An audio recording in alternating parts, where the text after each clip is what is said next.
اعوذ باللہ من الشیطان الرجیم بسم اللہ الرحمن الرحیم۔ الحمدللہ، آج ہم اللہ کے فضل سے قرآن پر بات کرنے جا رہے ہیں اور ہم ابتدا کریں گے سورہ الفاتحہ کی بجائے سورہ البقرہ سے۔ وہ اس لیے کہ سورہ فاتحہ پر الگ موضوع کے تحت بات کریں گے۔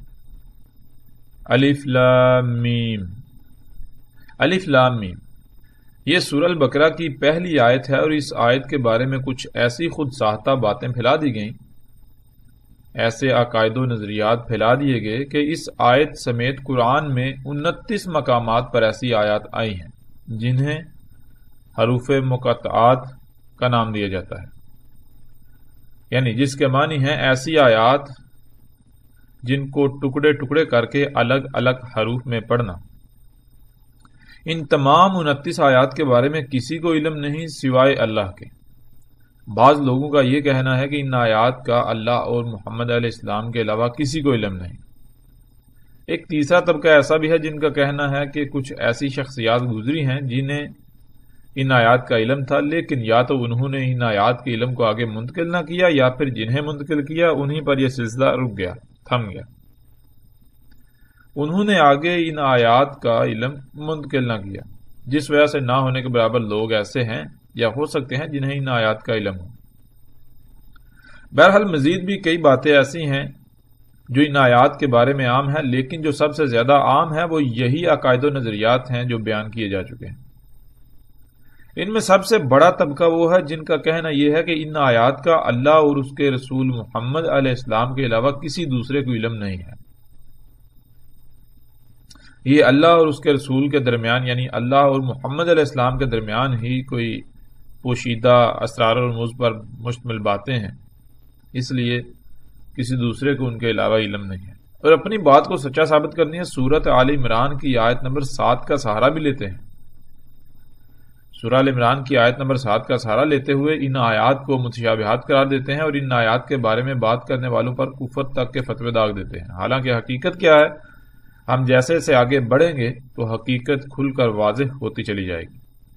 ان آیات کا جواب نہ ملنے کی صورت میں آج تک ایک بہت بڑی تعداد میں لوگوں نے اس بات کا سہارا لیا کہ یہ اللہ کا کلام کیسے ہو سکتا ہے، کیسے انسانوں سے اللہ کلام کر رہا ہے، یہ کیسی بات کر رہا ہے۔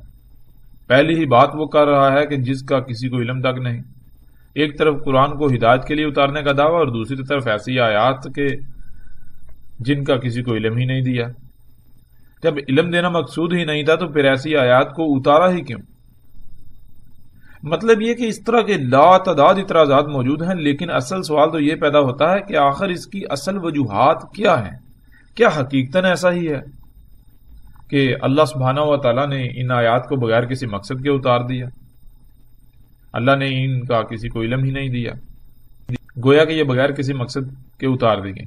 اور اگر ایسا نہیں ہے تو یہ خود کو علماء و مفسرین کہلانے والے، اللہ کے نمائندے بر قرآن کی ترجمانی کرنے والے، اللہ کے کلام کی ترجمانی کرنے والوں کو کس نے یہ حق دیا کہ وہ ان آیات کے بارے میں ایسے عقائد و نظریات گھڑ کر پھیلا دیں تاکہ کوئی ان سے سوال نہ کرے، اور سارے کے سارے الزامات اور ملبہ اللہ کی ذات پر ہی ڈال دیا جائے کہ وہی اس کا ذمہ دار ہے؟ یا پھر حقیقت یہ ہے کہ اصل قصوروار اور ذمہ دار یہی طبقہ ہے جنہیں لوگ آج تک سروں پر بٹھا کر رکھتے آئے ہیں؟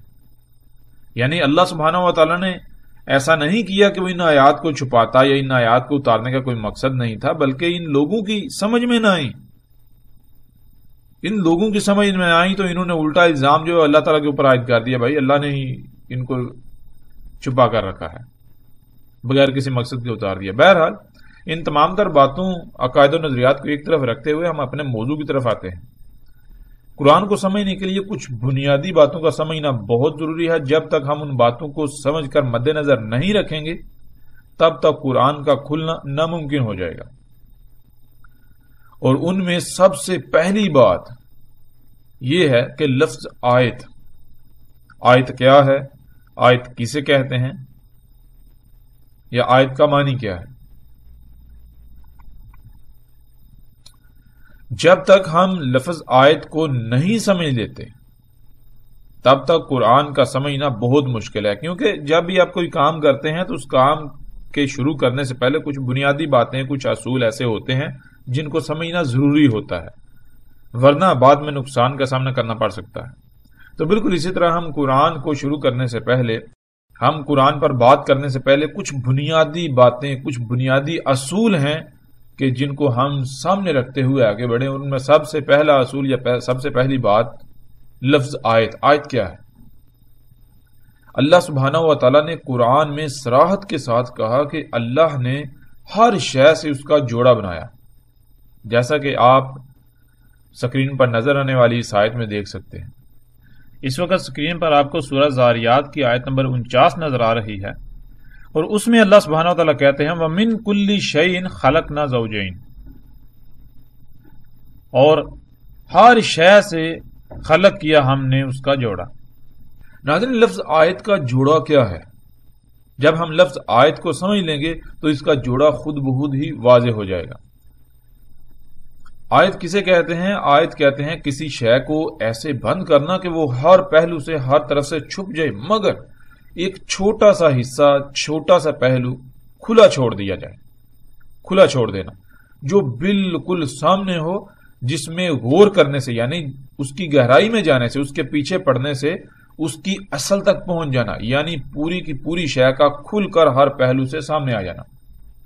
تو ناظرین، پوری شے کو بند کر دینا جس سے وہ چھپ جائے، اور اس میں سے جو چھوٹا سا حصہ سامنے کھلا چھوڑ دیا، جس میں غور کرنے سے، جس کی گہرائی میں جانے سے یا جس کے پیچھے پڑنے سے اصل شے کھل کر سامنے آ جائے، وہ جو چھوٹا سا حصہ ہے وہ آیت کہلاتا ہے۔ باقی ساری کی ساری شے چھپا دی گئی، بند کر دی گئی، مگر اس کا ایک چھوٹا سا پہلو، چھوٹا سا حصہ وہ بالکل سامنے رکھ دیا گیا، جس میں غور کرنے سے، جس کا باریک بینی سے جائزہ لینے سے، جس کی گہرائی میں جانے سے شے کھل کر واضح ہو جائے گی۔ یہ ہوتی ہے آیت۔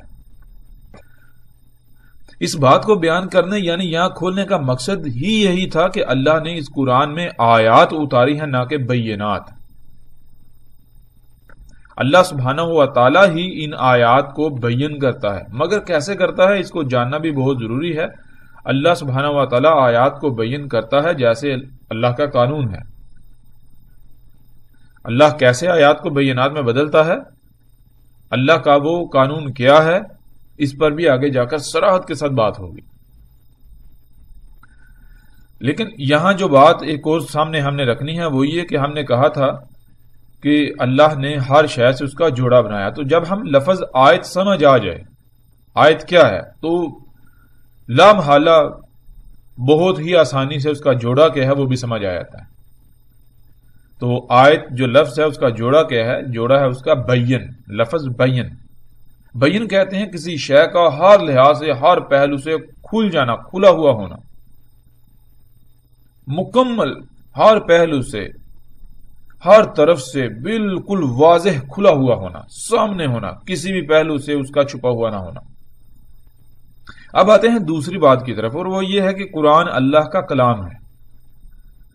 کلام عربی میں کہتے ہیں گفتگو کرنے کو، یعنی اللہ سبحانہ و تعالیٰ اس قرآن کے ذریعے انسانوں سے ہر دور میں، ہر وقت، ہر لمحے کلام کرتا ہے، یعنی گفتگو کرتا ہے، ان کی رہنمائی کرتا ہے، ان کو ہدایات دیتا ہے۔ قرآن اللہ کا کلام ہے جس میں تمام کی تمام آیات ہیں، یہ بات بھی ہمیں ذہن میں رکھنی ہے۔ یعنی اس قرآن میں اللہ سبحانہ و تعالیٰ نے جو کچھ بھی بیان کیا، اصل کو، جو اصل ہے اس کو ہر پہلو سے ایسے بند کر دیا کہ وہ مکمل طور پر چھپ گیا، مگر اس کا چھوٹا سا پہلو، چھوٹا سا حصہ بالکل کھول کر سامنے رکھا، جسے آیت کہتے ہیں۔ اور یہ جتنی بھی قرآن میں آیات ہیں، قرآن اللہ کا کلام ہے، یعنی اللہ کی گفتگو ہے، اللہ کے الفاظ ہیں، اللہ کی بات ہے، تو پھر اللہ ہی کو علم ہے کہ اللہ نے کیا کچھ بند کر دیا، جو یعنی جس سے وہ بالکل چھپ گیا انسانوں سے، وہ سب جو اس نے بند کر دیا، اور اس کا محض تھوڑا سا حصہ سامنے رکھا۔ اس لیے اس تھوڑے سے حصے کو صرف اور صرف اللہ ہی کھول کر اس کے انگ انگ کو سامنے لا سکتا ہے، اس کے علاوہ کوئی دوسرا ایسا نہیں کر سکتا۔ کوئی بھی دوسرا ایسا نہیں ہے کہ جس میں یہ صلاحیت ہو، اس لیے کیونکہ قرآن اللہ کا کلام ہے تو اللہ ہی کو علم ہے کہ اس نے کیا چھپایا اور کیا سامنے رکھا، اور ایک بہت بڑا حصہ چھپا دیا گیا، صرف چھوٹا سا حصہ، چھوٹا سا پہلو جو ہے وہ سامنے رکھا گیا، جنہیں آیات کہتے ہیں۔ یہ بات اگر سمجھ میں آ جائے تو اس سے اس بات کا بھی بخوبی علم ہو جانا چاہیے کہ قرآن کا ترجمہ کرنا ناممکن ہو جاتا ہے، ناممکن ہے، کیونکہ اگر ترجمہ کیا جائے گا تو پھر ترجمہ کسی بھی صورت میں اس کا احاطہ کر ہی نہیں سکتا جو آیات کے پیچھے اصل چھپا دیا گیا۔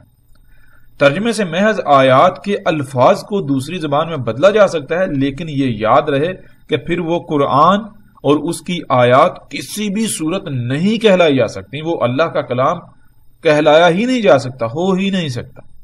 اس کے علاوہ بھی ہم یہ بات سامنے رکھتے چلیں کہ قرآن کا ترجمہ کرنا ناممکن ہے۔ اس کی وجہ یہ ہے کہ ترجمہ کہتے کسے ہیں۔ جب ہم یہ جان لیں گے ترجمہ کسے کہتے ہیں تو ہم پر یہ بات بھی بالکل کھل کر واضح ہو جائے گی کہ واقعتاً حقیقت یہی ہے کہ قرآن کا ترجمہ کرنا بالکل ناممکن ہے، ترجمہ ہو ہی نہیں سکتا۔ اور ترجمہ کسے کہتے ہیں؟ ترجمہ کہتے ہیں ایک زبان کا کسی دوسری زبان میں متبادل کو، یعنی کہ کسی ایک زبان کا ایک لفظ ہے تو ترجمہ کہتے ہیں کسی دوسری زبان میں جو اس کا متبادل لفظ ہوتا ہے، اسے کہتے ہیں ترجمہ۔ تو عربی دنیا کی واحد ایسی زبان ہے جس کا کوئی ثانی ہے ہی نہیں، جس کا کوئی متبادل ہے ہی نہیں۔ جب عربی کا کوئی متبادل ہے ہی نہیں، اس کا کوئی ثانی ہے ہی نہیں، تو پھر ظاہر ہے ترجمہ تو بالکل ناممکن ہو جاتا ہے، ترجمہ ہو ہی نہیں سکتا۔ اس کی مثال آپ یوں لے لیں کہ قرآن ہی میں آپ دیکھیں کہ سورت الانفال، جب یہ سورت اتری تو سب سے پہلے ایک لفظ آیا انفال، اللہ سبحانہ و تعالیٰ کی طرف سے انفال کا حکم دیا گیا۔ اب چونکہ اگر دیکھا جائے آج جو عربی بولی جاتی ہے، جو عربی آج دنیا میں موجود ہے، وہ تو اصل عربی ہے ہی نہیں۔ کیوں؟ مثال کے طور پر لفظ انگلش کا لفظ ہے ٹیکنالوجی، وہ عرب لہجے میں بولا جا رہا ہے ٹیکنالوجی۔ اسی طرح آپ دیکھ لیں جتنی بھی اشیاء ہیں جو کچھ دنیا میں ایگزسٹ کر رہا ہے، وہ سارے کا سارا مختلف زبانیں، یعنی انگلش کے الفاظ ہیں، ان کو عربی لہجے کے اندر بولا جا رہا ہے، اور اکثریت یہی سمجھتی ہے کہ بھائی وہ عربی ہے۔ اور آگے اگر آئندہ آنے والی نسلیں جو ہیں ان کو نہ یہ چیزیں، یہ باتیں نہ بتائی جائیں تو لامحالہ وہ تو یہی سمجھیں کہ یہ ٹیکنالوجی اور اس طرح جتنے بھی الفاظ ہیں یہ سارے عربی کے الفاظ ہیں، حالانکہ کیا حقیقت یہی ہے؟ حقیقت تو بالکل مختلف ہے، اس کے بالکل برعکس ہے۔ بالکل اسی طرح آج جو عربی بولی جاتی ہے وہ عربی نہیں ہے، جس کو اللہ سبحانہ و تعالیٰ نے عربی کہا، جو عربی اصل ہے وہ عربی یہ نہیں ہے۔ یہ عربی کے نام پر مختلف زبانوں کے الفاظ کا مجموعہ اکٹھا ہوا ہے، اس کا عربی کے ساتھ کوئی تعلق نہیں، جس کو آج عربی کہا جاتا ہے۔ تو اب تھوڑا جاتے ہیں ہم پیچھے جائیں۔ جب قرآن اتر رہا تھا اس وقت خالص، یعنی کہ خالص عربی موجود تھی، بہت حد تک خالص عربی موجود تھی، بڑے بڑے عرب دان موجود تھے، عربی پر مہارت رکھنے والے موجود تھے۔ اس کے باوجود ایک لفظ آتا ہے انفال، انفال کا حکم آ گیا، انفال کرو۔ تو آگے سے بڑے بڑے عرب دان جو ہیں وہ بھی گونگے ہو جاتے ہیں، ان کی زبانیں بالکل بند ہو جاتی ہیں۔ بھائی انفال کیا ہے؟ ہم نے تو آج تک لفظ انفال سنا ہی نہیں۔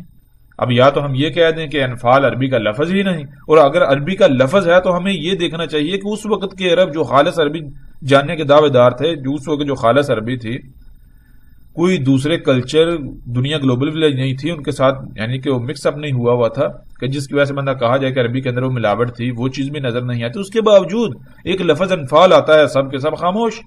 بھائی انفال کیا ہے؟ اب یہ بھی انکار نہیں کیا جا سکتا کہ یہ عربی کا لفظ ہی نہیں، بھائی لفظ تو عربی کا ہے، لیکن کسی کو علم ہی نہیں۔ اب ایک لفظ انفال کی وضاحت کے لیے، ایک لفظ انفال کی وضاحت کے لیے پوری کی پوری سورت انفال جو ہے وہ اتری۔ یعنی آپ جب غور کریں تو صرف ایک لفظ انفال کیا ہے اس کی وضاحت کرنے کے لیے عربی ہی کے اندر ایک پوری اتنی لمبی چوڑی سورت آ گئی، سورہ الانفال جسے ہم جانتے ہیں۔ سورہ انفال کیا ہے؟ سورہ انفال جو ہے وہ پوری کی پوری سورت جو ہے وہ صرف ایک لفظ انفال کی وضاحت ہے، یہ ہے عربی۔ تو جب حقیقت یہ ہے جو کہ ہم جان چکے ہیں، تو پھر کسی بھی لحاظ سے، کسی بھی پہلو سے یہ کس طرح ممکن ہو سکتا ہے کہ قرآن کا ترجمہ کیا جا سکے، کسی دوسری زبان میں قرآن کو بطور متبادل پیش کیا جا سکے؟ یہ تو ناممکن ہے، ہو ہی نہیں سکتا۔ اس کے باوجود اگر ترجمہ کیا جائے گا تو یہ بات جان لینی چاہیے کہ عربی میں اوپر اللہ کا کلام اور نیچے ترجمے کی شکل میں شیطان کا کلام موجود ہوگا۔ اب شیطان، جو کہ اکثریت یہ سمجھتی ہے کہ شیطان ایک فرد واحد ابلیس ہے، جن ہے، لیکن حقیقت یہ نہیں ہے۔ اس کے اوپر بھی ہم آگے چاہ کر بات کریں گے، تفصیل کے ساتھ بات کریں گے، لیکن یہاں مختصر ہم بات کرتے جاتے ہیں شیطان کیا ہے۔ بالکل مختصر ہم بات کرتے ہیں، شیطان کہتے ہیں ہر اس شے کو جو انسان کو اصل کی طرف جانے سے روک دے اور اپنی طرف کھینچ لے، یعنی ہر وہ شے شیطان کہلائے گی کہ جو آپ کے مشن میں، جو آپ کا اصل مقصد ہے، اس کی طرف جانے میں رکاوٹ پیدا کرے، آپ کو روک دے کسی بھی طرح سے، ٹھیک ہے، وہ اپنی طرف کھینچ لے۔ تو ترجمہ محض شیطان کے علاوہ کچھ نہ ہوگا، یعنی ترجمے کا اصل کام ہی یہی ہوگا کہ انسان اور اللہ کے درمیان رکاوٹ حائل کر دینا، نہ انسان اللہ کے ساتھ کلام کر سکے اور نہ ہی ہدایت پا سکے۔ یوں درمیان ترجمے کی صورت میں شیطان اسے اچک لے۔ یہ بات ہے تو انتہائی کڑوی ان لوگوں کے لیے جو ترجمے کو بھی اللہ کا کلام قرآن ہی سمجھتے ہیں، لیکن جو بھی ہو حق یہی ہے اور حق کسی کی ملامت کی پرواہ نہیں کرتا اور نہ ہی کسی مصلحت کی وجہ سے باطل سے دب جاتا ہے یا پھر خاموش ہو جاتا ہے، ایسا قطعاً نہیں ہے۔ جو حق تھا، جو حقیقت تھی، وہ ہم نے آپ کے سامنے رکھ دی۔ آپ چاہیں تو تسلیم کریں، چاہیں تو نہ تسلیم کریں، فیصلہ آپ کے ہاتھ میں ہے۔ بہرحال وقت اپنا جب فیصلہ سنائے گا تو وہ آپ کو مجبوراً پھر ماننا پڑے گا، تب سوائے پچھتاوے کے کچھ نہیں رہے گا۔ بہرحال ترجمہ ہم جان چکے ہیں کہ قرآن کا ناممکن ہے، مگر قرآن کی آیات کے معنی بیان کیے جا سکتے ہیں۔ اور پھر یہ بات بھی ذہن میں ہونا لازمی ہے کہ معنی سے مراد ترجمہ قطعاً نہیں ہے۔ اکثر لوگ معنی سے مراد ترجمہ لے لیتے ہیں، اس لیے یہاں اس بات کا واضح ہونا بہت ضروری ہے تاکہ کوئی بھی کسی بھی غلط فہمی کا شکار نہ ہو، نہ ہی ہماری بات کو وہ توڑ مروڑ کر پیش کر سکے، اس سے کچھ اور بات اخذ کر سکے۔ اس لیے ہم اس بات کو بھی یہاں پر واضح کر دیتے ہیں۔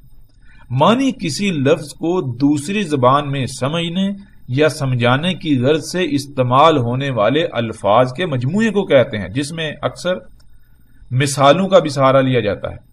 یوں وہ مثالیں جن سے لفظ کو سمجھا جائے وہ معنی کا حصہ کہلاتی ہیں۔ یہ ہے معنی کی تعریف۔ الحمدللہ اب تک دو باتیں ہماری واضح ہو چکی۔ پہلی لفظ آیت کے بارے میں اور اس کا جوڑا بین، دوسری قرآن کا اللہ کا کلام ہونا۔ اب آتے ہیں تیسری کی طرف۔ تیسری بات ہے قرآن الحکیم ہے،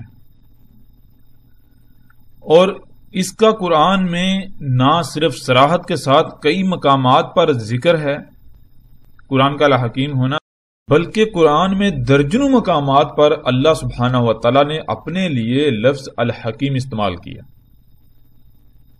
تو جب اللہ الحکیم ہے تو پھر یہ کیسے ممکن ہے کہ اس کا جو بھی کام ہے، اس کا جو کلام ہے، اس میں حکمت نہ ہو؟ یہ تو ممکن ہی نہیں۔ یعنی کہ وہ جو بھی اس کا کام ہوگا، جو بھی اس کا کام ہوگا، جو اس کا امر ہوگا، وہ کلام کرے گا، جو وہ بات کرتا ہے، اس میں حکمت ہی حکمت ہونی چاہیے۔ حکمت ہی حکمت ہے، اس میں کچھ شک نہیں۔ رائی برابر بھی اس میں ہم یعنی اس پہلو کو ہم نظر انداز نہیں کر سکتے۔ اور قرآن میں درجنوں آیات جو ہیں اس بات کی گواہی دے رہی ہیں، اور یہ آیات آپ سکرین پر دیکھ بھی سکتے ہیں۔ اور اس کے علاوہ ہر خاص و عام یہ بات جانتا ہے، اور ہم روزانہ کی بنیاد پر کہتے ہیں جو قرآن الحکیم، قرآن الحکیم، قرآن الحکیم کیوں کہتے ہیں؟ ظاہر ہے قرآن الحکیم ہے تو اسے حکیم کہتے ہیں نا۔ کیوں؟ قرآن اللہ کا کلام ہے، اللہ الحکیم ہے، تو ظاہر بات ہے اس کا کلام جو ہے وہ بھی الحکیم ہوگا، اس میں بھی حکمت ہوگی، بغیر حکمت کے تو ہو ہی نہیں سکتا۔ بہرحال یہاں سوال یہ پیدا ہوتا ہے کہ الحکیم کے معنی کیا ہے؟ الحکیم کیا ہے؟ الحکیم کسے کہتے ہیں؟ الحکیم حکمہ سے ہے۔ اور حکمہ کسے کہتے ہیں؟ حکمہ کو جاننا بہت ضروری ہے۔ حکمہ کہتے ہیں کہ علم جس مقصد کے لیے ہو، اس علم کو اس مقصد کے لیے اس طرح استعمال کرنا کہ مطلوبہ نتائج حاصل ہو جائیں۔ مثال کے طور پر آپ نے کھانے کے لیے پلاؤ بنانا ہے، پلاؤ بنانے کے لیے کیا کیا اور کتنا کتنا درکار ہے وہ علم کہلائے گا۔ مثلا جیسے کہ آگ، برتن، گھی، نمک، مرچ، مسالے، چاول، گوشت، پانی وغیرہ۔ اس علم کو کب، کتنا، کیسے اور کیوں استعمال کیا جائے کہ بہترین پلاؤ جو کہ مطلوبہ نتیجہ ہے وہ تیار ہو جائے، وہ سامنے آ جائے، یہ حکمہ کہلاتی ہے۔ جس میں یہ شے موجود ہو اس کو حکیم کہا جاتا ہے۔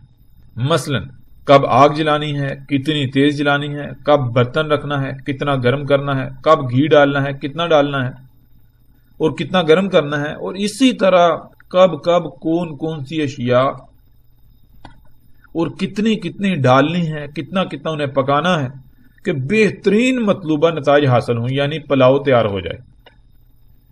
اب ایسا قطعاً نہیں ہو سکتا کہ چاولوں کی جگہ گوشت اور گوشت کی جگہ چاول یا کچھ اور ڈال دیا جائے، بلکہ ہر شے کو اس کے مقام پر رکھا جائے گا، رائی برابر بھی کمی، زیادتی یا کسی بھی قسم کی تبدیلی نہیں کی جائے گی۔ اس کو حکمہ کہتے ہیں، ورنہ حکمہ نہیں کہلائے گی، اور ایسا کرنے والا حکیم کہلا ہی نہیں سکتا۔ قرآن کو اللہ سبحانہ و تعالیٰ نے الحکیم کہا، اللہ سبحانہ و تعالیٰ نے درجنوں مقامات پر خود کو الحکیم کہا۔ جب اللہ الحکیم ہے تو قرآن اس کا کلام ہے، تو بلا شک و شبہ قرآن الحکیم ہے۔ یعنی اس قرآن میں اللہ سبحانہ و تعالیٰ نے جو جو الفاظ استعمال کیے، جہاں جہاں استعمال کیے، ان میں کسی بھی قسم کی کوئی بھی تبدیلی ممکن نہیں ہے، ورنہ قرآن کے الحکیم ہونے کا کفر ہوگا۔ اسی طرح ہر لفظ کو جب تک صحیح سے سمجھ نہ لیا جائے تب تک آگے نہیں بڑھا جا سکتا، ورنہ پھر وہی بات کہ قرآن کے الحکیم ہونے کا نہ صرف کفر ہوگا بلکہ قرآن کسی بھی صورت نہیں کھلے گا، اور الٹا گمراہی کے سوا کچھ بھی ہاتھ نہیں آ سکتا۔ اس لیے قرآن کے الحکیم ہونے کو نہ صرف تسلیم کرنا لازم ہے بلکہ ہر وقت یہ بات ذہن میں ہونا ضروری ہے کہ قرآن میں اللہ سبحانہ و تعالیٰ نے جو جو الفاظ استعمال کیے، جیسے جیسے استعمال کیے اور جہاں جہاں استعمال کیے، ان میں رائی برابر بھی تبدیلی ممکن نہیں ہے، اور نہ ہی ان میں کسی قسم کی کوئی کمی یا کوئی زیادتی کی جا سکتی ہے، اور نہ ہی ان میں باریک سے باریک فرق کو بھی نظر انداز کیا جا سکتا ہے۔ اگر دو یا دو سے زائد الفاظ بلا شک و شبہ ملتے جلتے بھی ہوں، لیکن اگر ان میں رائی برابر بھی فرق ہو تو اس فرق کو کسی بھی صورت نظر انداز نہیں کیا جائے گا، کیونکہ قرآن الحکیم ہے۔ اللہ سبحانہ و تعالیٰ نے اگر وہ فرق رکھا تو لازم ہے، اس کی ضرورت تھی۔ اگر ہم چھوڑ دیتے ہیں، چھوڑ دیا جاتا ہے، تو کسی بھی صورت ہم اللہ کی بات کو نہیں سمجھ سکتے، اللہ نے جو کہا وہ نہیں سمجھ سکتے، ہم الٹی اور طرف چلے جائیں گے۔ جب تک قرآن کے الحکیم ہونے کو عملاً تسلیم نہیں کیا جائے گا تب تک کسی بھی صورت آپ پر قرآن نہیں کھل سکتا، بلکہ الٹا آپ اپنے عقائد و نظریات کو جو کہ باطل ہوں گے انہیں قرآن میں پرو بیٹھیں گے، یا کوئی دوسرا انہیں قرآن میں پرو کر آپ کی اور باقی تمام انسانوں کی یا باقی انسانوں کی گمراہی کا سبب بنے گا۔ تو یہ تھی تیسری بات کہ قرآن الحکیم ہے، چونکہ اللہ الحکیم ہے تو پھر قرآن بھی الحکیم ہے، کیوں؟ قرآن اس کا کلام ہے۔ تو اس لیے اس پہلو کو جب ہم قرآن میں غور کریں گے، ہم قرآن کی طرف بڑھیں گے، تو ہم اس پہلو کو کبھی بھی نظر انداز نہیں کریں گے، اور نہ ہی کیا جا سکتا ہے۔ اگر ہم نے کہیں بھی اس پہلو کو نظر انداز کیا تو گویا کہ ہم نے قرآن کے اللہ کے الحکیم ہونے کا کفر کر دیا، انکار کر دیا۔ اور اگر ہم ایسا کریں گے تو بہرحال ہمارا انجام کیا ہے، نتیجہ کیا ہے، وہ ہمارے سامنے ہونا چاہیے، اس میں تو کوئی دو رائے نہیں ہونی چاہیے، کوئی شک شبہ نہیں ہونا چاہیے، اس کے لیے تو بیان کرنے کی ضرورت بھی نہیں ہے۔ اب آتے ہیں چوتھی بات کی طرف۔ اللہ سبحانہ و تعالیٰ نے قرآن کی اس آیت میں قرآن کو احسن الحدیث کہا، اور نہ صرف احسن الحدیث کہا بلکہ اسے مثانی بھی قرار دیا، مثانی بھی کہا۔ اور آیت جو ہے اس کو آپ سکرین پر دیکھ رہے ہیں، سکرین پر آپ کو آیت نظر آ رہی ہے۔ یہ آیت ہے سورہ زمر کی، اور آیت کا نمبر ہے 23 نمبر آیت ہے سورہ زمر کی۔ تو اس آیت میں اللہ سبحانہ وتعالیٰ کہتے ہیں اللہ نازل احسن الحدیث کتابا متشابہا مثانی۔ تو ہم آگے نہیں بڑھیں گے، اس لیے نہیں بڑھیں گے کہ کیونکہ ہم فی الحال اپنے موضوع کے مطابق اس آیت کے اوپر بات کریں گے، اور آیت کے جس حصے کا یا جن پہلوؤں کا ہمارے موضوع سے تعلق نہیں ہے ہم اس کو فی الحال یا اس کے اوپر فی الحال بات نہیں کریں گے، تاکہ ہمارا موضوع جو ہے کسی اور طرف نہ چلا جائے، موضوع تبدیل نہ ہو جائے۔ باقی جو آیت کا حصہ ہے اس کے اوپر بات کریں گے، لیکن جب اس کا اپنا موضوع آئے گا۔ تو اس آیت میں اللہ سبحانہ تعالیٰ کہتے ہیں اللہ ہے، نازلہ اتارا، احسن الحدیث، اب آگے کتاباً متشابہاً مثانی۔ تو اب ہم فی الحال اس چیز کو لیتے ہیں کہ اللہ سبحانہ تعالیٰ نے اتارا کس کو؟ احسن الحدیث کو۔ اور کیا اللہ تعالیٰ نے اتارا؟ یہ ہم سب جانتے ہیں۔ احسن الحدیث کیا ہے؟ وہ تو یہی جسے ہم قرآن کہتے ہیں، اس قرآن کو اللہ سبحانہ تعالیٰ نے احسن الحدیث کہا۔ بہرحال بیچ میں کتاباً آتا ہے، متشابہاً آتا ہے، آگے آ جاتا ہے مثانی۔ بہرحال تو اللہ سبحانہ تعالیٰ نے کیا اتارا یہ ہم جانتے ہیں کہ یہ قرآن اتارا۔ اس قرآن کو اللہ سبحانہ تعالیٰ نے احسن الحدیث کہا، احسن الحدیث بھی کہا، اور نہ صرف احسن الحدیث کہا بلکہ اس کو مثانی بھی کہا۔ اب سوال یہ پیدا ہوتا ہے کہ مثانی کسے کہتے ہیں؟ لیکن یہاں ایک اور بات ذہن میں رکھنی چاہیے کہ قرآن جو ہے یہ مثانی ہے، اللہ سبحانہ تعالیٰ نے اسے مثانی کہا، اور اس کا مثانی ہونا جب ہم اس بات کو تسلیم کریں گے تو پھر کیا اللہ تعالیٰ آگے دیکھیں آیت کے اگلے حصے میں آخر سے تھوڑا سا پہلے، ذالک ھدی اللہ یہدی بہ من یشاء، وہی رہنمائی تھی جو اللہ کر رہا ہے، اللہ رہنمائی کر رہا ہے بھی اس کے ساتھ، من یشاء جو اس نے قانون بنا دیا۔ یعنی اللہ سبحانہ و تعالی کیسے ہدایت دیتا ہے، کسی کی رہنمائی کیسے کرتا ہے؟ اللہ سبحانہ تعالیٰ نے ایک قانون بنا دیا، جب تک اللہ سبحانہ تعالیٰ کے قانون کو فالو نہیں کیا جائے گا، اس قانون کے اوپر پورا نہیں اترا جائے گا تو ہدایت نہیں مل سکتی۔ اللہ سبحانہ تعالیٰ نے جو قوانین بنا دیے، اللہ تعالیٰ اگر گمراہ کرتا ہے تو جو اس نے قانون بنا دیا ہدایت دیتا ہے، جو اس نے قانون بنا دیا، جو اس کے قانون کو فالو کرے گا ہدایت پا جائے گا، جو اس کے قانون کے خلاف چلے گا لا محالہ وہ گمراہ ہوگا۔ جیسے مثال کے طور پر آپ ایک روڈ پر جا رہے ہیں، آپ نے کہ منزل پر جانا ہے، رستے میں اگر جو سائن بورڈز ہیں ان کو آپ فالو کرتے جائیں گے تو آپ بآسانی بالکل رستے کے اوپر رہیں گے اور منزل پر پہنچ جائیں گے۔ اگر آپ وہ سائن بورڈز ہیں یعنی جو قانون بنا دیا ان کو فالو نہیں کریں گے تو لا محالہ رستے میں ایکسیڈنٹ بھی ہو سکتا ہے، کچھ بھی ہو سکتا ہے، کسی اور طرف نکل سکتے ہیں، یعنی دال ہو سکتے ہیں، رستے سے ہٹ سکتے ہیں۔ تو بالکل اسی طرح اللہ سبحانہ تعالیٰ نے جو قانون بنا دیا، اور وہ قانون کیا ہے ابھی ہم پہلے سے جان لیں۔ اللہ سبحانہ تعالیٰ نے اس قرآن کو نہ صرف احسن الحدیث کہا بلکہ اسے مثانی بھی کہا۔ تو جب تک یہ ہے اللہ کا قانون، جب تک ہم اس کا مثانی ہونا ذہن میں نہیں رکھیں گے یا ہم نہیں سمجھیں گے، ہمیں اس کا علم نہیں ہوگا، اس بات کا خیال نہیں رکھیں گے، تو دنیا کی کوئی طاقت ہمیں ہدایت نہیں دے سکتی، ہمیں گمراہی سے نہیں روک سکتی، نہیں بچا سکتی۔ تو یہ ہے ہماری جو چوتھی بات تھی، وہ یہ تھی کہ قرآن المثانی ہے۔ اب اصل سوال یہ ہے کہ مثانی کیا ہے، یا مثانی کے معنی کیا ہے، مثانی کسے کہتے ہیں؟ مثانی کہتے ہیں ایک کے بعد آنے والی اس سے مشروط دوسری شے کو، جس کے آنے سے ان دونوں کا آپس میں ربط قائم ہو جائے۔ مثلا جیسے ایک کے بعد اگر 3 آئے گا یا 4 5 6 کچھ بھی آ جائے تو 1 اور 3 یا 1 اور اس کے علاوہ جو کچھ آگے آئے گا ان کا آپس میں کوئی ربط قائم نہیں ہو سکتا، کیونکہ ایک کے بعد اس کا دوسرا 2 ہی ہے۔ جب ایک کے بعد 2 آئے گا تو دونوں کا آپس میں ربط قائم ہو جائے گا۔ پھر اسی طرح 2 کا مثانی یعنی 2 کا آگے اس کے بعد آنے والا دوسرا کیا ہے؟ 3 3 کا دوسرا یعنی 3 کے بعد آنے والا جو اس کا دوسرا ہے وہ کیا ہے؟ 4 جو آئے تو دونوں کا آپس میں ربط قائم ہو جائے۔ اس طرح یعنی اس طرح 1 کے بعد 2 2 کے بعد 3 3 کے بعد 4 4 کے بعد 5 5 کے بعد 6 6 کے بعد 7، اس طرح یہ ہوتا ہے مثانی۔ ایک کے بعد اس کا دوسرا، دونوں میں ربط قائم ہو جائے، اس کے بعد اس کا دوسرا، جب تیسرا آئے گا اس کا دوسرا تو ربط قائم ہو جائے، اس طرح اس کو کہتے ہیں مثانی۔ اسی طرح ہم ایک اور مثال لے لیتے ہیں، جیسے کوئی مشین الگ الگ پرزوں کی صورت میں بکھری پڑی ہو تو اس کو جوڑنا ہے، یعنی تمام پرزوں کا آپس میں ربط قائم کیا جائے گا جس سے وہ مشین بن جائے گی۔ اور یہ کیسے ممکن ہے؟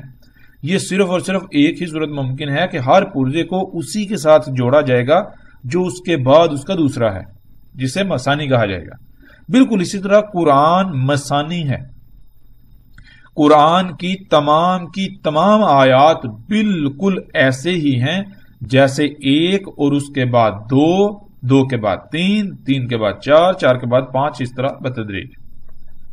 اور اگر ہم نے ایسا کیا کہ ایک کے بعد تین لانے کی کوشش کی، یعنی کہ آیات آپس میں مثانی نہیں ہو رہی، قرآن مثانی نہیں بن رہا، مثانی نہیں ہو رہا، تو پھر اس کا مطلب یہ ہے کہ ہم اللہ نے جو قانون بنا دیا، جس قانون کے اندر رہتے ہوئے اس کو فالو کرتے ہوئے ہم ہدایت پا سکتے ہیں، تو لا محالہ ہم گمراہی کا ہی سودا کریں گے. ہمیں دنیا کی کوئی طاقت گمراہی سے، رستے سے ہٹنے سے نہیں بچا سکتی.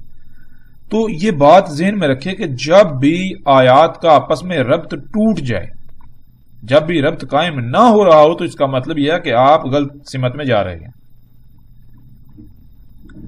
ایسا ہرگز نہیں ہے کہ ایک کے بعد تین آ جائے، چار آ جائے، پانچ آ جائے یا کچھ اور آ جائے. کوئی ہنسا نہیں آئے گا، بلکہ ایک کے بعد دو ہی آئے گا، اور دو کے بعد تین، تین کے بعد چار.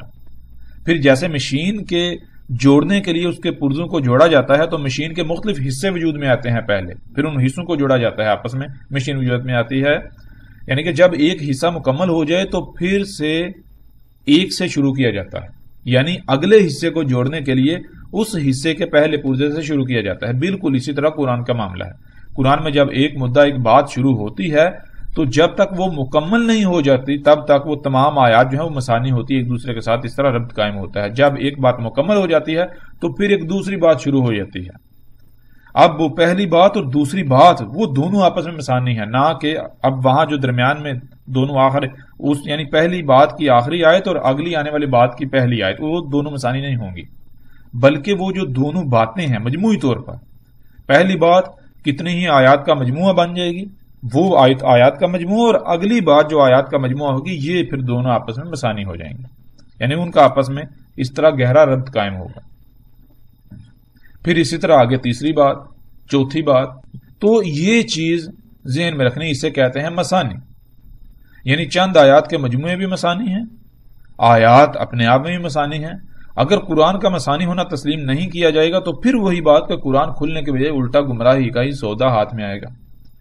اگر کسی آیت کا اگلی آیت سے ربط قائم نہیں ہوتا، یعنی آیات آپس میں مثانی نہیں بنتی، تو یہ بات جان لینی چاہیے کہ آپ غلط سمت جا رہے ہیں. جب اللہ نے خود یہ کہہ دیا کہ قرآن مثانی ہے، تو پھر ایسا ممکن ہی نہیں کہ قرآن میں آیات کا ایک دوسرے کے ساتھ ربط قائم نہ ہو. اگر ربط قائم نہیں ہوتا، جیسے ایک کے بعد دو آتا ہے، دو کے بعد تین آتا ہے، اسی طرح بتدریج پوری گنتی، تو نہ صرف قرآن کے مثانی کا کفر ہوگا، مثانی ہونے کا، بلکہ اس سے پہلے اللہ کا کفر، اللہ کے قانون کا کفر ہو جائے گا، اللہ کے الحکیم ہونے کا کفر ہو جائے گا. یہ ساری باتیں ذہن میں ہونا ضروری ہیں. ایسا قطعاً نہیں ہے کہ پہلی آیت میں کچھ اور بات ہو رہی ہے اور اگلی آیت میں کچھ اور، دونوں کا آپس میں کوئی ربط ہی نہ ہو. یہاں ایک اور لفظ کو سمجھنا بہت ضروری ہے، اور وہ لفظ ہے حدیث. لفظ حدیث حدثہ سے ہے، جس کے معنی ہے ماضی میں ہو چکنے کے، یعنی ایسا واقعہ، ایجاد یا حادثہ وغیرہ جو ماضی میں ہو چکا ہو. یہ انسان کی فطرت میں شامل ہے کہ جب بھی اس کے سامنے کوئی ایسا معاملہ پیش آتا ہے جو اس کے لیے اہمیت کا حامل ہو اور پیچیدہ بھی ہو، تو وہ رہنمائی کے لیے اس سے رابطہ کرتا ہے جو پہلے ویسا ہی کام کر چکا ہوتا ہے، تاکہ اس کے واقعے کو سن کر اس سے تجربہ حاصل کر کے آگے قدم اٹھایا جائے، جس سے نہ صرف کام آسانی اور بہتر طریقے سے ہوگا بلکہ نقصان سے بھی بچا جا سکے گا. بالکل اسی طرح آپ دیکھ سکتے ہیں کہ جب بھی کوئی معاملہ یا مسئلہ پیش آتا ہے تو لوگ گزرے واقعات کی مثالیں دیتے ہیں یا ان واقعات کا مطالعہ کر کے ان سے رہنمائی لیتے ہیں. جیسے مثال کے طور پر تاریخ کی کتابیں ہیں، ان سے استفادہ کیا جاتا ہے. انہی تاریخ کی کتابوں کو طرح طرح کے نام دیے جاتے ہیں، جیسے خود کو مسلمان کہلوانے والے تمام تر فرقوں کے ہاں ایسی تاریخی روایات پر مشتمل کتابیں موجود ہیں جنہیں وہ طرح طرح کے نام دیتے ہیں. اور لوگوں کی نظروں میں ان کتب کی غیر معمولی اہمیت متعارف کروانے کے لیے بھی کئی طرح طرح کے اقدامات کا سہارا لیا گیا اور آج تک لیا جا رہا ہے. تو جتنی بھی تاریخی روایات پر مشتمل کتابیں ہیں، یعنی جن میں وہ معلومات درج ہیں، وہ واقعات درج ہیں جو کچھ ماضی میں ہو چکا، انہیں عربی میں حدیث کہا جاتا ہے. اسے کہتے ہیں حدیث. اللہ سبحانہ و تعالیٰ نے قرآن کو احسن الحدیث کہا. احسن کسے کہتے ہیں؟ احسن کہتے ہیں جس سے بہتر اور کوئی نہ ہو اور نہ ہی ہو سکتا ہے. مطلب یہ کہ تم رہنمائی کے لیے جب ایسی ضرورت پڑے تو اس کے لیے تاریخی روایات پر مبنی سب سے بہترین مواد اسی قرآن میں ملے گا جس سے تمہیں رہنمائی مل سکے. اس میں بیان کیے گئے واقعات سے سبق حاصل کرو، تجربہ حاصل کرو. اس میں بیان کردہ واقعات میں غور کر کے ان میں تمہیں تمام تر نقصانات سے بچنے کے لیے ہدایات مل سکیں گی جو تمہیں ممکنہ طور پر درپیش آنے والے نقصانات سے بچا سکیں. اللہ سبحانہ و تعالیٰ نے جب قرآن کو احسن الحدیث کہا تو پھر اس قرآن کے مقابلے پر کوئی بھی دوسری تاریخی روایات پر مبنی کتاب یا مواد کو لایا جاتا ہے یا اس سے ترجیح دی جاتی ہے تو وہ اللہ کے کلام کا کفر ہوگا، قرآن کے احسن الحدیث ہونے کا کفر ہوگا. یہ بات ہم نے اس لیے واضح کر دی کیونکہ سادہ لو عوام کو ایسے جاہلانہ طریقوں سے شیاطین اپنا شکار بنا رہے ہیں کہ کوئی ان کے سامنے بات کرنے والا نہیں، ان کو کوئی جواب تک دینے والا نہیں، اور یوں وہ آزادانہ دندناتے پھر رہے ہیں اور لوگوں کے سامنے مختلف تاریخی روایات پر مبنی کتب رکھ کر قرآن کی اس آیت کو بطور دلیل پیش کرتے ہیں کہ دیکھو اللہ نے قرآن میں کہا کہ اس نے حدیث کو بھی اتارا ہے. تو یہ بات بالکل کھل کر واضح ہو جانی چاہیے کہ اللہ سبحانہ و تعالیٰ نے اس قرآن کو احسن الحدیث کہا، نہ کہ اس کے علاوہ کسی اور کو. اور اگر کوئی اس بات کو نہ مانے اور یہ کہے کہ نہیں اور کتابوں کو احادیث کہا گیا جنہیں ہم احادیث کہتے ہیں، جنہیں یہ لوگ کتب احادیث کا نام دیتے ہیں، تو پھر ہم ضرور ان کی بات مان لیں گے، ضرور، لیکن اس سے پہلے فیصلہ قرآن سے ہی لیں گے.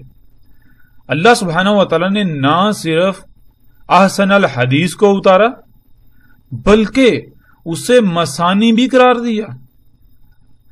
تو ٹھیک ہے، جسے یہ لوگ حدیث بنا کر پیش کرتے ہیں، ہم ان تمام کی تمام کتابوں کو کھلے دل سے تسلیم کرنے کو تیار ہیں اگر وہ قرآن میں اللہ کی بیان کردہ اس شرط پر پورا اتریں، وہ اللہ کے قانون پر پورا اتریں، یعنی کہ وہ مثانی ثابت ہوں. ہم وہ تو کیا، اس کے علاوہ ہم دنیا کی کسی بھی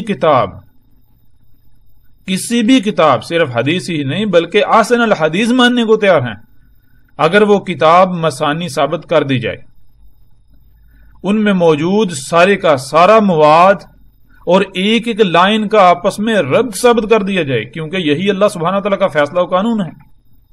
اور پھر اللہ سبحانہ و تعالیٰ نے یہ کہا کہ اللہ سبحانہ تعالیٰ نے اتارا احسن الحدیث کو، یعنی ایسی حدیث جس سے اوپر کوئی اور ہو ہی نہیں سکتی. یعنی کہ اگر کسی سے بھی تم موازنہ کر لو، کسی سے بھی موازنہ کر لو تو کوئی بھی اس کے اوپر ثابت ہو ہی نہیں سکتی، کوئی اس کا ثانی بن ہی نہیں سکتا. تو اگر ان شرائط کے اوپر وہ چیزیں پورا اترتی ہیں تو ہم تسلیم کرنے کو تیار ہیں. لیکن سب سے پہلی بات یہ ہے کہ اگر کوئی دوسری کتاب، کوئی دوسری شے قرآن کے سامنے آ جاتی ہے، وہ احسن الحدیث ہو جاتی ہے، تو پھر قرآن آٹومیٹکلی نیچے آ جاتا ہے. پھر قرآن کو کہاں لے کر جائیں گے؟ پھر قرآن تو احسن الحدیث نہ ہوا، پھر قرآن کی تو اپنی کوئی ویلیو، مقام تو رہا ہی نہیں. تو جو اللہ سبحانہ تعالیٰ نے قانون بنا دیا، جو شرائط اللہ سبحانہ تعالیٰ نے طے کر دیں، واضح کر دیں، اگر کوئی کتاب ان شرائط پر پورا اترتی ہے، کوئی ثابت کرتا ہے، تو ہم آنکھیں بند کر کے اس کو احسن الحدیث، حدیث کے احسن الحدیث تسلیم کرنے کو تیار ہیں. لیکن پھر وہی بات، یہ بات جان لینی چاہیے کہ اللہ سبحانہ و تعالیٰ نے قرآن کو احسن الحدیث کہا. قرآن میں اللہ سبحانہ و تعالیٰ نے ایسے حادثات، واقعات کا ذکر کیا جو ماضی میں گزر چکے، جن سے آگے رہنمائی لی جا سکتی ہے. بالکل ویسے ہی معاملات پیش آنے ہیں، پیش آئیں گے، اور ان میں بچنے کے لیے، ان میں جو رہنمائی کی ضرورت ہوگی تو اس کے لیے وہ تاریخی مواد جو اللہ سبحانہ تعالیٰ نے قرآن میں بیان کیا، اس سے احسن اور کوئی ہے ہی نہیں. اب آتے ہیں اگلی اور پانچویں بات کی طرف. پانچویں بات یہ ہے کہ قرآن میں اللہ سبحانہ تعالیٰ نے قرآن کے نزول سے لے کر، اس کے اتارے جانے سے لے کر سات کے قیام تک، ہر وقت، ہر دور، حتیٰ کہ ایک ایک لمحے کے لیے ہدایات کو نہ صرف ہر پہلو سے پھیر پھیر کر بیان کر دیا، بلکہ مسئلوں سے بیان کیا، جیسا کہ آپ ان آیات میں دیکھ سکتے ہیں۔ اسکرین پر آپ کو آیات نظر آ رہی ہیں، جیسا کہ سورہ الاسراء یعنی سورہ بنی اسرائیل کی آیت نمبر 99 آپ کے سامنے ہے۔ اس میں اللہ سبحانہ وتعالیٰ کہتے ہیں وَلَقَدْ صَرَفْنَا لِلنَّاسِ فِي هَذَا الْقُرْآنِ مِنْ كُلِّ مَثْلٍ فَأَبَىٰ أَكْثَرُ النَّاسِ إِلَّا كُفُورًا، یعنی کہ اس میں کیا اللہ سبحانہ وتعالیٰ کہہ رہے ہیں؟ اللہ سبحانہ وتعالیٰ کہہ رہے ہیں وَلَقَدْ، اور تحقیق کے، یعنی تم اپنے گھوڑے دوڑا لو، اپنی طرف سے پوری تحقیق کر لو، جتنا جی چاہے باغ دوڑ کر لو، یہی نتیجہ تمہارے سامنے آئے گا، اینڈ پروڈکٹ اینڈ ریزلٹ یہی آئے گا۔ وہ کیا؟ یہ بات تمہارے سامنے آئے گی۔ صرفنا، صرفہ کسے کہتے ہیں؟ صرف کہتے ہیں کہ کسی بھی شے کو یعنی کہ ہر لحاظ سے گھما پھرا کر، ہر طرف سے، ہر پہلو سے بار بار یعنی کہ سامنے لے آنا، سامنے لے آنا، بار بار سامنے لے آنا، بار بار سامنے لے آنا۔ وَلَقَدْ صَرَفْنَا لِلنَّاسِ، انسانوں کے لیے، انسان کسے کہتے ہیں؟ ناس کسے کہتے ہیں؟ بھولے ہوئے، بھولے ہوئوں کے لیے۔ فی ھذا القرآن، اس قرآن میں، ھذا القرآن، اس قرآن میں۔ اب یہاں ایک اور بھی بات ہے، وہ بہرحال الگ موضوع ہے، وہ یہ ہے کہ جب یہاں پر فی ھذا القرآن ہو رہا ہے یعنی کہ ھذا القرآن، یہ قرآن، تو اس کا مطلب ہے کوئی اور قرآن بھی ہے، بہرحال اس کے اوپر بعد میں بات ہوگی الگ موضوع کے تحت۔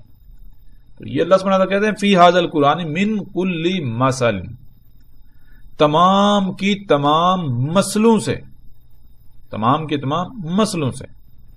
فابا، پس انکار کر دیا، اکثر الناس، انسانوں کی اکثریت نے، بھولے ہوئوں کی اکثریت نے، الا کفورا، مگر کفر کیا، یعنی کہ انہوں نے اس بات کی، اس چیز کی قدر ہی نہیں کی۔ جس مقصد کے لیے ہم نے یہ سب کچھ مسئلوں سے ہر طرف سے پھیر پھیر کر ان کے سامنے لے آئے، انہوں نے اس سے سمجھنے کے بجائے، اس سے ہدایت حاصل کرنے کے بجائے، انہوں نے الٹا وہی روش اختیار کی، اس کی کوئی قدر ہی نہیں کی۔ پھر آگے اگلی آیت میں دیکھیں اللہ سبحانہ وتعالیٰ یہی بات کرتے ہیں وَلَقَدْ صَرَفْنَا فِي هَذَا الْقُرْآنِ لِلنَّاسِ مِنْ كُلِّ مَثَلٍ وَكَانَ الْإِنسَانُ أَكْثَرَ شَيْءٍ جَدَلًا۔ آیت کا پہلا حصہ وہی ہے، اگلے حصے میں اللہ سبحانہ وتعالیٰ نے آگے ایک دوسری چیز جو ہے وہ جوڑ دی۔ دوسری بات یہ ہے کہ وَكَانَ، اور تھا، الْإِنسَانُ، انسان، اکثر شیئن، اشیاء کی اکثریت، معاملات کی اکثریت میں، اکثر معاملات میں، جادلہ، جھگڑالو، جھگڑا کرنے والا، نہ بات کو ماننے والا، آگے سے اپنی طرح طرح کی من گڑت دلیلیں دینے والا، طرح طرح سے باتیں بنا کر حق کا انکار کرنے والا، جو بات اللہ سبحانہ وتعالیٰ نے بیان کر دی اس کا انکار کرنے والا۔ ان آیات کے اوپر پوری تفصیل سے بھی بات کریں گے، لیکن آگے جا کر اپنے موضوع کے تحت فی الحال ہم جو ہمارا موضوع ہے، یعنی جو ہم بات کرنا چاہ رہے ہیں، ہم اس کے اوپر بات کریں گے۔ وہ موضوع ہمارا یہ تھا، ہماری وہ پانچویں بات تھی، وہ یہ تھی کہ اللہ سبحانہ وتعالیٰ نے قرآن میں مسئلوں سے بیان کیا ہے، مسئلے بیان کیے اللہ سبحانہ وتعالیٰ نے۔ کیا بیان کیا اللہ سبحانہ وتعالیٰ نے؟ قرآن میں مسئلے بیان کی، اور ہم اس وقت تک نہیں سمجھ سکتے ان آیات کو جب تک کہ ہم لفظ مسل کو نہ سمجھ لیں۔ مسل کسے کہتے ہیں؟ مسل لفظ کو سمجھنا بہت ضروری ہے۔ مسل کہتے ہیں ایک شے ہو بالکل اسی کی طرح کی ایک دوسری شے، جسے انگلش میں آپ کاربن کاپی یا فوٹو کاپی کہتے ہیں۔ یعنی اللہ سبحانہ و تعالیٰ نے قرآن میں پہلی اقوام کے قصے بیان نہیں کیے، کہانیاں بیان نہیں کی، بلکہ قرآن کے نزول سے لے کر ساتھ کے قائم ہونے تک جتنے بھی انسان آئیں گے، جیسے بھی حالات و واقعات آئیں گے، انہی کے حالات و واقعات بیان کیے، انہی کا ذکر کیا، لیکن مسئلوں سے، یعنی ماضی میں جو کچھ بھی ہوا اس میں سے وہ اور بالکل ایسا ہی بیان کیا جو قرآن کے نزول سے لے کر قیامت الساعہ تک ہونا تھا۔ جیسا کہ قرآن میں ہم بنی اسرائیل کے واقعات کو پڑھتے ہیں تو وہ بنی اسرائیل کے قصے کہانیاں نہیں ہیں، بلکہ وہ ان کے بعد آنے والی اس موجودہ امت کے ہی، موجودہ انسانوں کے ہی حالات و واقعات بیان کیا گئے، انہی کے اس امت کے حالات و واقعات بیان کیے گئے بنی اسرائیل سے منسوب کر کے۔ یعنی بنی اسرائیل نے بہت کچھ کیا، لیکن اس میں سے صرف وہ بیان کیا کہ بالکل ویسا ہی جو اگلی امت نے کرنا تھا، یعنی جن کو بتایا جا رہا، جن کو سنایا جا رہا۔ امت بنی اسرائیل تو گزر چکی، سلف ہو چکی، اس کے حالات و واقعات بیان کرنے کا مقصد قطعاً یہ نہیں ہے کہ ان کے یہ قصے اللہ موجودہ انسانوں کو سنا رہا ہے، بلکہ یہ موجودہ انسانوں کے لیے ہدایات ہیں، موجودہ امت کے ہی حالات و واقعات بیان کیے جا رہے ہیں، لیکن مسل سے، یعنی فوٹو کاپی سے۔